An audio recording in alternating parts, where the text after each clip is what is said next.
شمارش معکوس برای عملیات وعده صادق در ساعات اولیه بامداد شنبه، ارتش اسرائیل با پشتیبانی 140 جنگنده به اهداف نظامی ایران در چند استان حمله کرد. بیش از این مقامات ایران اعلام کرده بودند که در صورتی که اسرائیل تحت هر شرایطی بخواهد اقدامی در خاک ایران انجام دهد، عملیات وعده صادق 3 قطعی خواهد بود.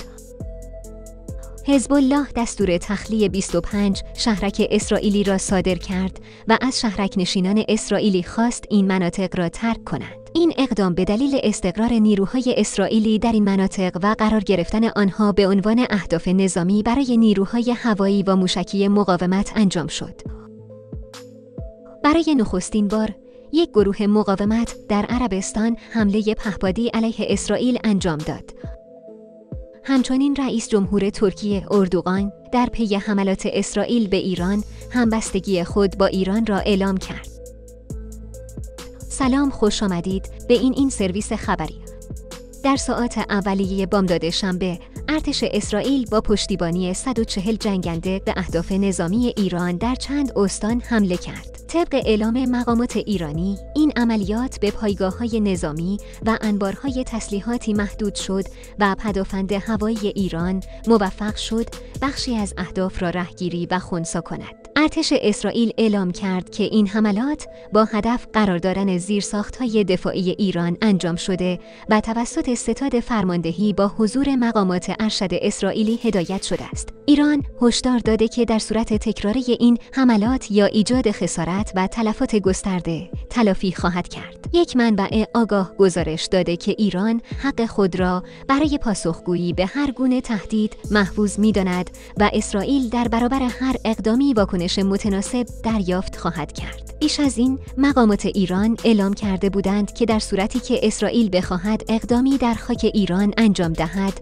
عملیات وعده صادق 3 قطعی خواهد بود. چند روز پیش، سرلشکر موسوی نیز بر این موضوع تاکید کرد که اگر اسرائیل خطایی انجام دهد، قطعاً پاسخ قاطع نیروهای مسلح ایران را دریافت خواهد کرد. همچنین حسین سلامی، فرمانده کل سپاه ایران، به اسرائیلی‌ها هشدار داده بود که به سامانه ضد موشکی تاد که آمریکا برای دفاع از اسرائیل مستقر کرده است دل نبندند. با خطاب به مقامات اسرائیلی گفت که وعده صادق 2 تنها یک هشدار و اخطار بود و کوچکترین مقیاس عملی بود که می‌توانستیم انجام دهیم. حمله اولیه اسرائیل به اهداف راداری با هدف کوک کردن توانایی‌های هشدار اولیه ایران انجام شد، اما به سرعت به یک حمله گسترده‌تر تبدیل شد و در موج دوم و سوم تهران، کرج، بوشهر و ایلام را هدف قرار داد. به دلیل استفاده از مهمات سنگین در حملات از راه دور، این حمله نیاز به سوختگیری قابل توجهی داشت و واحد نجات 669 اسرائیل نیز در حالت آماده باش بود. حزب الله دستور تخلیه 25 شهرک اسرائیلی را صادر کرد. مقاومت لبنان از شهرک نشینان اسرائیلی خواست که 25 شهرک را تخلیه کنند و اعلام کرد که به دلیل استقرار نیروهای اسرائیلی در این مناطق، این شهرک‌ها به اهداف نظامی برای نیروهای هوایی و موشکی مقاومت تبدیل شدند. حزب الله هشدار داد که این مناطق در معرض حملات احتمالی قرار دارند و از ساکنان خواست تا به سرعت آنجا را ترک کنند تا از تلفات غیر نظامی جلوگیری شود. همچنین مقاومت لبنان طی عملیاتی با استفاده از پهپادهای تهاجمی به پایگاه ناور در نزدیکی شهر اول حمله کرد و اعلام کرد که پهپادها با موفقیت به اهداف خود اصابت کردند. این عملیات ادامه عملیات خیبر و پاسخی به تأخیر اسرائیل در پاسخگویی بود. حزب الله همچنین اعلام کرد که به تجمع نیروهای نظامی اسرائیل در نزدیکی پایگاه اطلاعاتی میشار در صفت کوریوت در شمال حیفا و پایگاه هوایی تلنوف حملات موشکی و پهپادی انجام داده است. حمله پهپادی از عربستان به اسرائیل برای اولین بار یک گروه مقاومت در عربستان سعودی حمله پهپادی علیه اسرائیل انجام داد. کانال تلگرامی شبکه اطلاع رسانی مقاومت تصاویری از این حمله منتشر کرد و گروهی به نام مقاومت اسلامی در سرزمین حرمین مسئولیت این حمله را بر عهده گرفت. این رویداد از نظر تاریخی بسیار مهم است، زیرا تاکنون هیچ گروهی از عربستان اقدام مستقیم نظامی علیه اهداف اسرائیلی انجام نداده بود. این خبر در رسانه‌هایی چون حماس یونیوز، صابر نیوز و مراح الجزیره بازتاب یافت. واکنش بایدن به تجاوز اسرائیل به ایران.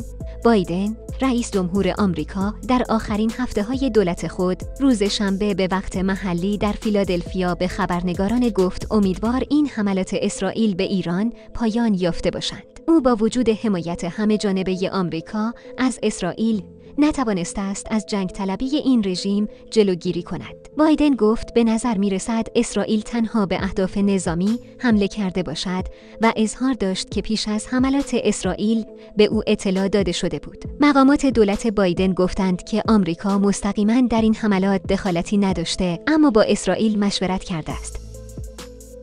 اعلام همبستگی اردوغان با ایران. رئیس جمهور ترکیه رجب اردوغان پس از حملات اسرائیل به ایران همبستگی خود را با ایران اعلام کرد. اردوغان گفت اسرائیل با حمایت غرب سعی دارد درگیری‌های منطقه‌ای را تشدید کند و تاکید کرد که نباید در دام اسرائیل و حامیان آن بیفتیم. او اظهار داشت که اقدامات اسرائیل قطعاً شکست خواهد خورد و این رژیم به هدفی نخواهد رسید. بیانیه اتحادیه اروپا درباره حمله اسرائیل به ایران. در واکنش به حمله اسرائیل به ایران، سرویس اقدام خارجی اروپا خواستار کاهش تنش‌ها شد و از طرفین خواست خویشتن‌دار باشند. این سرویس هشدار داد که اقدامات نسنجیده می‌تواند وضعیت را از کنترل خارج کند. در این بیانیه آمده است که حمله اسرائیل به ایران در حالی اتفاق افتاده که تنش‌های منطقه‌ای به شدت در حال افزایش است. شورای اقدام خارجی اروپا ضمن تاکید بر حق اسرائیل برای دفاع از خود از تمامی طرف‌ها خواست حداکثر خویشتن‌داری را به خرج دهند تا از بروز وضعیتی که به نفع هیچ کدام از طرفین نیست جلوگیری شود. اتحادیه اروپا همچنین تعهد خود به کاهش تنش‌ها و تماس با تمامی بازیگران مربوطه را اعلام کرد.